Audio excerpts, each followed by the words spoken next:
With Arbor Day upon us and my newfound fascination with how trees communicate, it seems fitting to have Belmont's own tree warden here to talk about the arboreal splendors of Belmont. Welcome, Will. Hey, thank you for having me. How's it going? It's great. It's such a beautiful day. I love the spring. Absolutely. So, can you just introduce yourself and tell us a bit about what a tree warden does?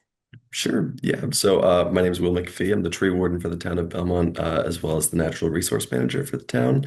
And yeah, kind of the basic gist of the role as tree warden is it's my job to manage all of the urban canopy for the town of Belmont. Really, what that means is I'm a risk manager for the town. If any resident has any concerns about trees, it's my job to go out to the tree in question and to look at it and to determine if there's any issues that the tree poses to safety of any kind, either to property or to people. Or it's also just, to as I'm out and about to look at the trees in general and see what I can be doing to maintain the safety of the community as well as the health of our urban canopy. So that's kind of it in a nutshell. And that, at least in my role as tree warden, doesn't so much spill over to, larger open spaces, say, for example, Rock Meadow, Lone Tree. It's mostly confined to public rights of way or parks, like, for example, the town green, where the Copper Beach is located. Which we'll be having a memorial for later next month, the third, I believe. But yeah, that's pretty much what being tree warden is, kind of in a nutshell. Great. Okay, and I'm going to take you back a little because now that I have this newfound fascination with trees, I'm wondering how you became fascinated with trees and this Sure. this area. Yeah. My background with trees really got started, I would say, in high school. I attended Minuteman Regional High School in Lexington, the vocational school over there, where I majored in horticulture. And yeah, after my 4 years there, completing my horticulture degree from Minuteman, that kind of got the ball rolling. And I then decided that I wanted to pursue that further at the university level where I then attended University of Maine, and I actually got my bachelor's degree in Parks, Recreation, and Tourism, focusing in recreation management. And that did brush up quite a bit with forestry, but it did also include kind of the kind of broader people aspect as well. And then I also got my master's after that, my master's of forestry, also at the University of Maine, where I majored in forestry and specifically was looking at emerald ash borer management, which is something that we do here in Belmont as well. So that was kind of the general track that led me here. And yeah, after completing my master's, I came back to Massachusetts, where I grew up, and that's what led me now to be tree warden for the town of Belmont. Excellent. So tell us a little bit about you talked about risk management and working on the areas of town like town greens. Talk a little bit about what your kind of day what does that mean for a tree warden? What are the specific types of activities that you're doing during the day or planning for? Yeah. So I would say that my day is kind of fairly evenly split between being spent out in the field as well as in the office doing more administrative work. Probably about, 60/40 office to field work. But yeah, it's pretty well balanced. So most of the day is, speaking with residents or reading through emails or, other correspondence that people have written to me with regard to concerns over trees. Um, and then that kind of creates my itinerary for the day. And I take that itinerary and I then go out in the field. So it depends, upon the season, whether I have a very, chock full schedule or, less going on. But typically, yeah, it's a matter of just following up with residents, seeing what concerns are, going out into the field, looking at those trees, seeing what the town can do, and if there aren't any concerns that residents have brought to me, then I will go out in the field and I'll monitor either ongoing projects or look at open spaces or other public rights of way where I do know that there are larger concerns at play. And yeah, it's my job basically to be out there monitoring the tree health and as needed, then passing that along to our contractors who the town works with to maintain our canopy. Yeah. Right.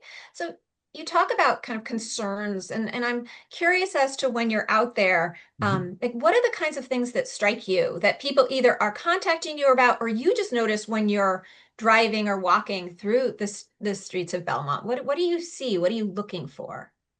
Yeah, I'd say the real things that I'm looking for are primarily various signs of stress. So that can be a lot of things, but oftentimes signs of stress can include, during times of year where trees are leafed out and you can see the foliage, that will look like foliage, oftentimes wilted. They can be dry and kind of crunchy, like what you would expect during fall, but during times of year where that's not normal, so middle of summer, late spring, times like that.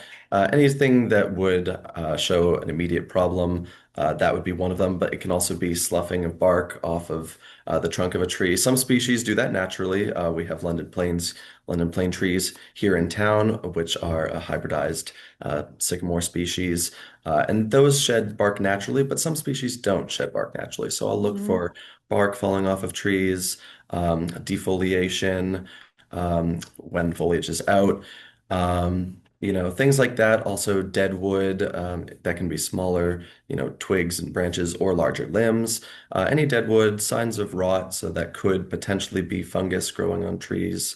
mhm, Weak joints, so where limbs meet the trunk of the tree, if that looks like it's a weak attachment, that could be a concern for me. But another big one that I also look for is the root flare of the tree. What you want to see ideally on a tree is kind of at the base where the tree meets the soil and disappears below ground. You want there to be kind of a tapering outward to meet the soil, mm, and you'll quite oftentimes also see trees that haven't been planted properly. And when that mm, happens, it kind of looks like a telephone pole. It's just the soil and then straight up.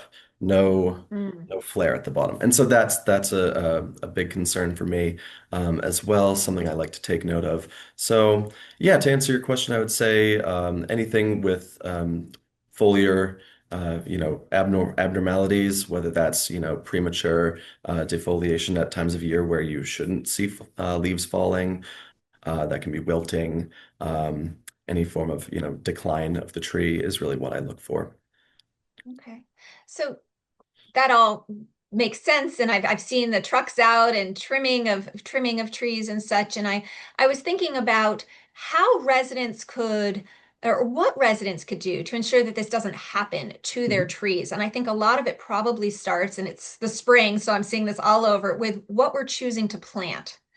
And I know that there, you mentioned specific trees that do well in this area or that you see in this area. If just a homeowner wants to choose a tree or plant a tree, on their lawn, or they've lost a tree, what's the first step? What would you recommend for folks? Should they contact their landscapers? Do they contact you? Kind of what's the best way to ensure that 10 years from now, you're not out here telling them that their tree is having all of these problems? Yeah, yeah. So I think if you're a homeowner that's considering planting a tree, whether again that's on your own private property, or with the town, the first thing is, picking a good species that's going to do well in the area where it's going to be planted. Here in Belmont, we have what we refer to as the Belmont Preferred Shade Tree List. We do try to select trees that will have the best shot. And so through that preferred shade tree list, we allow residents to kind of have a easier time selecting species, either for their own Mhm. yards or again on public property. And yeah, so that is a good first resource to kind of get an idea of what you Okay. want to have planted. Hmm. Then, if it's a private tree that's going to go in your yard on your own property, then you can mention that to your landscaper or to your arborist, whoever's going to be doing that work, and they can, either confirm or deny if that tree is going to be a good fit in that precise area.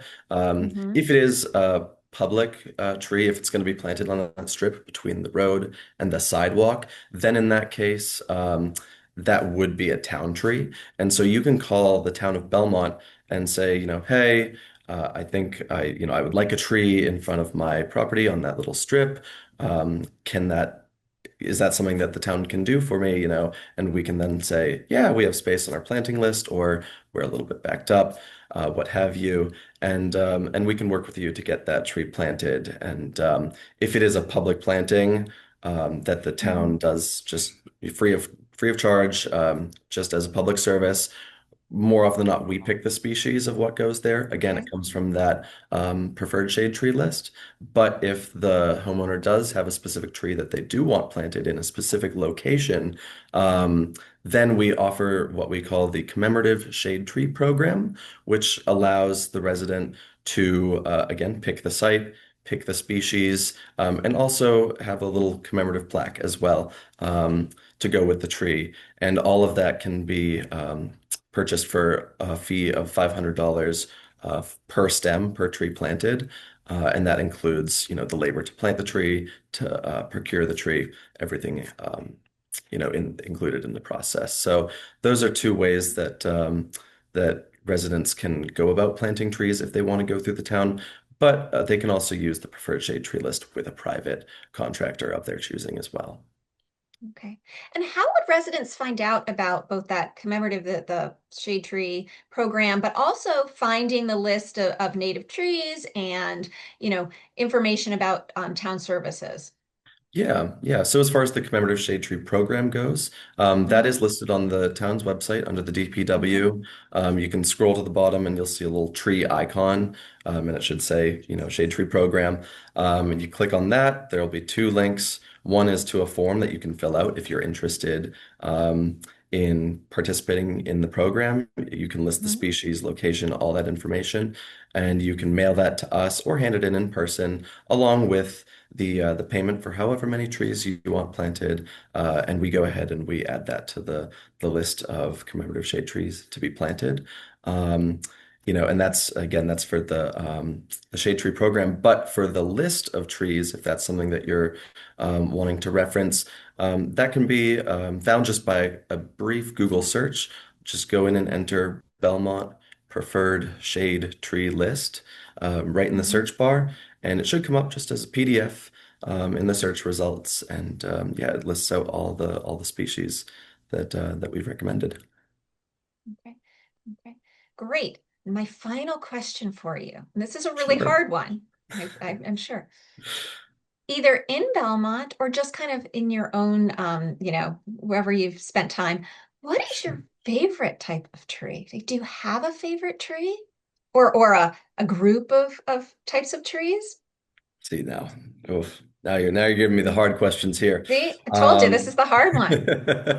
Okay, it could be a few. You could just say this is my favorite type of tree or trying to help you out here. yeah, yeah, no, absolutely. No, I think yeah, around here, I would say my favorite tree, I think if it's a forest, if it's just a natural native tree in a forest, I like a good white pine. Something about them, I don't know. Mm, They're just that good. I like a good white pine. I think they're just kind of, your quintessential kind of New England forest tree, hmm. kind of forest. But anyway, yeah, yeah, white pine. But I think throughout my travels, I'd also say one of my favorite trees that I've seen elsewhere is a Norfolk Island pine, which are Mm, Southern Hemisphere, kind of around Australia, New Zealand, that area. I think you can also find them in Hawaii. I don't know if they're native, but hmm. yeah, kind of the Pacific region. It's an evergreen that's found around there. And yeah, yeah, that's also one that I really like. So two of my favorites right there. Something about the evergreens. Just can't beat them. Excellent. Well, thank you so much for joining us Yeah, and have a wonderful Arbor Day, Earth Day month, all of those things that are coming up. So enjoy. absolutely. Thank you very much. Thank